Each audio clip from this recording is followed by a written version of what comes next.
कि high commission के पीछे में एक ट्रायंगल है, तो लंदन गए उनको मालूम होगा, वहाँ पर हम लोग का भाषण हुआ। मतलब इटली में लगभग 60 लोग थे, लंदन बता दिया। फ्रांस में लगभग 250 लोग थे। कोपनहेगन में 400-500 लोग थे, और कोपनहेगन में कुछ पाकिस्तानी बाहर धरना भी देने लगे, और मोदी जी मेरे नाम पर भी लेके फप्तियां कस रहे थे। उन्होंने अपने भाषण में ये कहा कि 3 देश में हम लोग की यात्रा इतनी सफल रही, तो थोड़ा कहा गया होगा इस्लामाबाद से कि क्या कर रहे हो, और ऐसे भी IMF का लोन मिल चुका था, तो कुछ हिस्सा वहाँ पेमेंट के लिए भी गया होगा, क्योंकि 10 मिनट बाद वो चले गए, और उसके बाद उन देशों में कहीं दिखाई नहीं पड़े जहां हम लोग गए थे।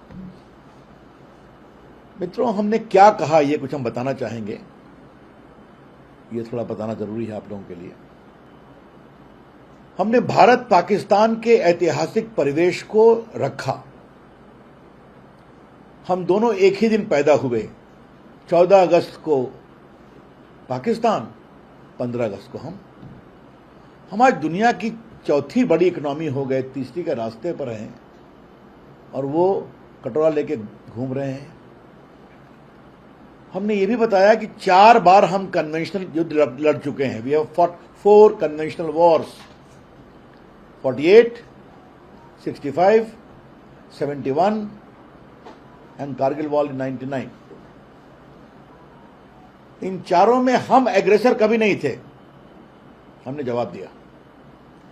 और उन्होंने ये भी क्लैरिफाई किया कि हम लोग पाकिस्तान की जनता के खिलाफ नहीं हैं, समस्या वहां के जनरल्स हैं जिससे पाकिस्तान की जनता भी त्रस्त है। हमने ये भी बताया कि इन चारों युद्धों में एग्रीमेंट हुआ, UN का 48 में, 65 में ताशकंद, 71 में हमारे शिमला, और बाकी 98, 99 के बाद फिर अटल जी ने कोशिश की। हर बार वही सिलसिला निकला।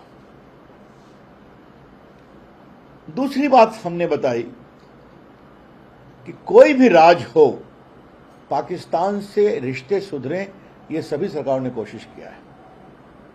नरेंद्र मोदी जी ने अपने शपथ ग्रहण में नवाज शरीफ को बुलाया, उनके ग्रैंडसन की शादी में भी चले गए थे, फिर उरी हुआ, फिर आपके पुलवामा हुआ, और अब ये हुआ।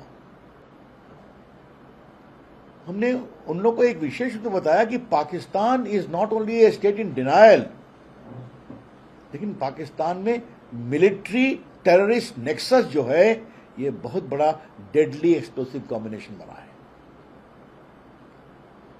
और हमने जब इतिहास की बात कही तो ये भी कहा कि लगभग 55 साल 60 साल तक पाकिस्तान जनरल्स के हाथ में रहा है।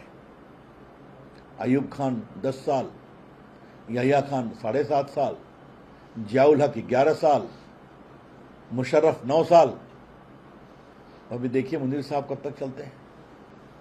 तो ये है पाकिस्तान की स्थिति। तो दुनिया को ये समझना है कि Pakistan is in the grip of a military general nexus whose dirty jobs is done by the terrorists and the training camps। ये जो पाकिस्तान का जो नया सेटअप है, उसमें वो आतंकवाद को प्रॉक्सी के रूप में यूज करते हैं। और क्यों यूज करते हैं? कि युद्ध होगा, कॉन्फ्लिक्ट होगा, तो जनरल की विश्वसनीयता बनी रहेगी।